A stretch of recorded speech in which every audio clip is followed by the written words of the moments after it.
kir mashina ko'ryapsizlar, Ehsonga berishibdi mashinani. Ehsonga kelgan. Ehson qotganidan Alloh rozi bo'lsin. Ehson forishda kim nima qotgan bo'lsa ota bilan terisa, faqat iltimos qilardi.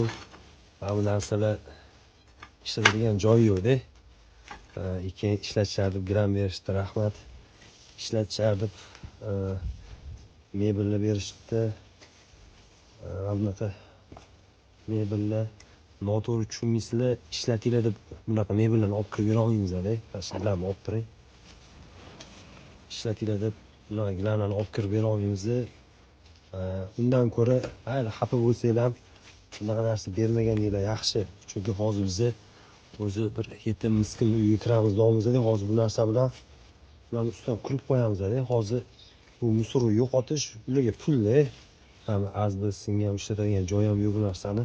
Mana shu Ehsonni berishgan narsalarga musordan boshqa hech narsa emas. Shkopni eshigini berishgan, shkopni o'zi ham yo'q, ishlataman desa. Eng qizig'i, kir mashina ko'ryapsizlar, Ehsonga berishibdi mashinani. Ehsonga kelgan. Avtomobil bo'lsangiz bo'ladi. 3 metr, 4 metr chiqadimi yo'qmi? O'shanga qilgan odam baraka topsin, shuni bergan odam uyda bir mashina musor tekinga yo'qotib oldi-da. Ana ham kafirdan Ehsonga berishgan. Ana kafir tark etib chetlarni mana shu Ehsonga berishgan. Hali maqtansalar ham kerak. Bitta fura, bitta gaz narsa Ehson qildim deb.